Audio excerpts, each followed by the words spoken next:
Selgub, et islamistid on Daily Wire'i uue treileri peale veidi ärritunud. Jah, see film Run, Hide, Infidels. See film, mis tegelikult näitab, mis Ameerikas toimub, on pannud mõned inimesed, kes on teile valetanud, kui tore ja rahumeelne islamiseerimine on, veidi pahaseks. Ja kui ma ütlen veidi pahased, siis ma mõtlen tegelikult väga pahased. Hollywood tegi just kõige islamivastasema filmi üldse. Kas nad on tõesti nii hirmul, et islam võtab võimu üle? Nii et Ben Shapiro Daily Wire'ist tegi just filmi nimega Run, Hide, Fight. See räägib moslemitest, kes võtavad ülikooli üle, suruvad Ameerikale peale šariaadi seadust ja ründavad uskmatuid. Vabandust. Kui keegi teist ei tea, kes see imeline Lily J naine on, siis vaadake meie viimast sarja tema kohta, kus ta on kasutanud tehisintellekti, et võltsida kõiki oma annetusi vaestele nälgivatele lastele. Ta on valetav manipulaator, kes kasutab islamit, et saada endale suur jälgijaskond ja koguda annetusi inimestelt. Ja siin ta on. Selle asemel, et kaitsta oma mainet ja proovida kohtusse kaevata kõiki neid inimesi, keda ta väidab kohtusse kaebavat,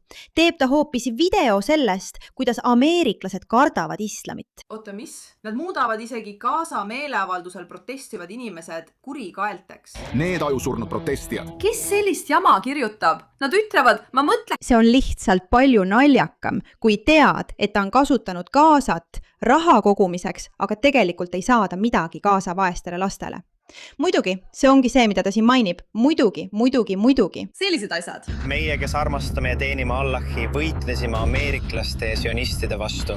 Ja isegi see... Suur saatan Ameerika langeb. Ja lisaks sellele kasutavad nad Asani oma õudusfilmi taustamuusikana. Asan räägib rahust ja jumala kummardamisest. Kes selle filmi üldse heaks kiitis? Samuti reklaamis Ben Shapiro seda filmi Twitteris, öeldes, et islami oht on reaalne. Hollywood on keeldunud seda lugu jutustamast, nii et siin on minu film. Kas keegi usub seda narratiivi, et kõik moslemid on terroristid? See on nii 2001. aasta. Maailmas on üle 2 miljardi moslemi. Kui moslemid oleksid tõesti need vägivaldsed koletised, maailm näeks väga teistsugune välja. Tõde on see, et sotsiaalmeedia lihtsalt ei töötanud nende jaoks. Nad pöörduvad tagasi vanade Hollywoodi võtete juurde. Aga naljakas on see, et islam kasvab ikka edasi. Ükskõik kui palju propagandat nad ka üritaks levitada, islam on läänes kõige kiiremini kasvav religioon. Ja võib-olla just seda nad tegelikult kardavadki. Alhamdulillah, tõde võidab alati. Mis teie arvate? Issand.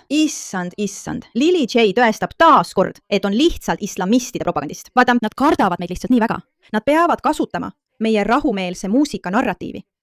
Rahumeelset muusika narratiivi ei ole olemas, sest mitte miski selles pole rahumeelne. Ja sina oled lihtsalt valetav käsilane, kellele meeldib raha koguda nende idiootide arvelt, kes usuvad sind ja sinu võitlust selle eesmärgi nimel. Ja ausalt öeldes on see väga väsitav.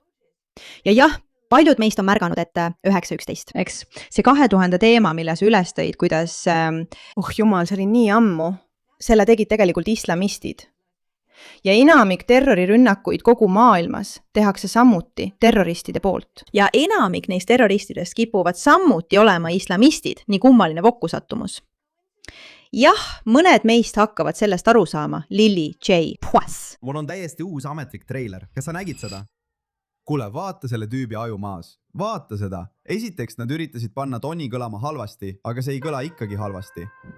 Nad ei palveta isegi õigesti. Nad ei suutnud isegi panna tüüpe õigesti palvetama, need idioodid. Vaata, mida nad teevad. Esiteks, sa palvetad koos teistega. Ma arvan, et see võib olla tehisintellekt. Nad on ilmselt nii vaesed, et neil pole enam raha päris video tegemiseks. Näed, sa tead alati. Kui nad üritavad Ben Shapiro kritiseerida sellepärast, et ta on vaene, siis see tähendab, et nad kardavad ja neile ei meeldi see film. Ja see on hea. Neile ei peakski see meeldima, sest see hakkab palju kahju tegema. Daily Wire'i uus ametlik treiler. Kas sa nägid seda? Ma mõtlen, see on nii uskumatult rumal, et need inimesed arvavad, et nad saavad teeselda, nagu keegi ei kardaks tegelikult islamit. Et ainult parempoolsed kardavad. Ma arvan, et paljud inimesed panevad seda tähele. Moslemi Twitteris on väga ärritunud ühe uue filmi peale, mis välja tuleb ja ma naudin sellest iga sekundi. Mina ka, ma naudin selle kokkuvarisemise iga sekundit. Ühte varjatud võitlust uskmatutega võib kõige paremini kirjeldada kui Visa hing, mille on kirjutanud Tommy Robinson. Mehdi Hassan nutis, et see on islamofoobne ja kitsarinnaline, aga tead, mida ta sulle ei ütle? Et see on vale, sest nende jaoks ei tähenda islamofoobia lihtsalt kellegi vihkamist tema usu pärast. See tähendab, et sa tunnistad, mida islam õpetab ja milline mõju sellel maailmal on. Vaatame natuke treilerit ja vaatame, kas see valetab. On 3 viisi, kuidas islam vallutab lääne. Läbi immigratsiooni, meie naiste üsade kaudu. ja kasutades meie riigi vabadusi meie enda vastu. See on täiesti täpne. Ma mõtlen, vaadake Euroopat, kus terved linnad on moslemite poolt üle võetud. Nad vägistavad maisi, näiteks Ühendkuningriigis üle 250 000 maise. Täiesti täpne. Te olete uskmatud.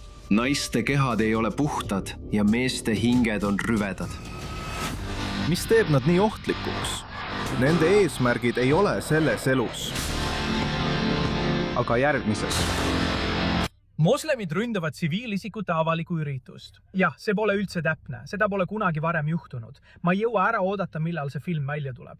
Mina ka ei jõua, sest kuulge, kui nad väidavad, et see kõik on vale, et see on psühholoogiline operatsioon. Ma mõtlen, see ongi täpselt see, mida Mehdi Hassan teeb. Las ma vaatan seda. Helista mul. Pärast enam kui 10 aastat, mil Ben Shapiro mind täielikult ignoreeris, pühendas ta lõpuks terve 13-minutilise video sellele, et vastata ühele minu säutsule. Nimelt sai nüüd raskustes oleva Daily Wire'i kaasasutaja ja emeriittoimetaja Ben Shapiro ärritatud minu säutsu peale, kus ma nimetasin Daily Wire'i uut märulifilmi Run, Hide, Fight Infidels. Vihkav, islamofoobne ja klišeelik. Ma mõtlen, vaadake lihtsalt treilerit, mis räägib ISISe rünnakust USA ülikooli linnakus, mis algab viidetega Allahile, liigub edasi piltidele moslemitest palvemattidel ja lõpeb otsese islami palvekutsega. Mis pole tegelikult kunagi nii juhtunud. Ma mõtlen, me pole kunagi näinud islamistlikke terrorirünnakuid, millel oleks mingit pistmist religiooniga, eks? Ma mõtlen, mitte kunagi.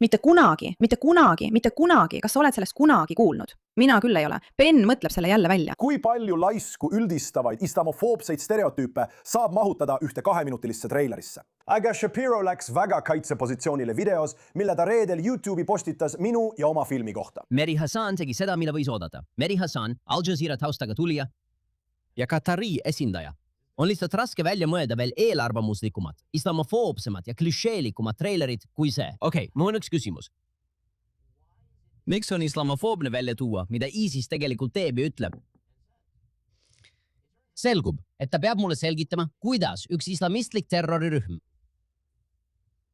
mis teeb sõna-sõnalt kõike seda, mida filmis tehakse, teeb seda, mida islamistlikud terrorirühmitused üle kogu maailma teevad. Miks on nende inimeste kujutamine ekraanil islamofoobne? Ta hakkab selgitama, kuidas see tegelikult kogu islami süüdi mõistab. Kas see on nii? Kui on, siis võib-olla peaks Mehdi selgitama. Miks on islamofoobne lihtsalt tsiteerida ISIS selle kohta, mida ISIS teeb? Hea meelega selgitan, Ben, sest sina, manipulaator, see treiler, mida sa oma vaatajatele hetk tagasi näitasid, ei tsiteeri lihtsalt ISISt selle kohta, mida ISIS teeb. See näitab peaosalist, kangelast, endist Ameerika eriüksuslast, keda mängib Jonathan Majors, näitleja, kes muide mõisteti süüdi oma endise tüdruksõbra ründamises ja ahistamises. See näitab teda ütlemas, see käib islami, mitte ISISe kohta. Islam. Sest nii see on. Ja me kõik teame, et see on nii, Mätti. Mul on kahju, et see siin natuke ärritab ja kurvaks teeb, aga taaskord neile ei meeldi, kui tõde välja tuleb. Ja tõde tuleb iga päevaga üha kiiremini ja jõulisemalt välja ja nad ei saa midagi teha, et seda peatada. Aitäh, et sellele tähelepanu pöörasite.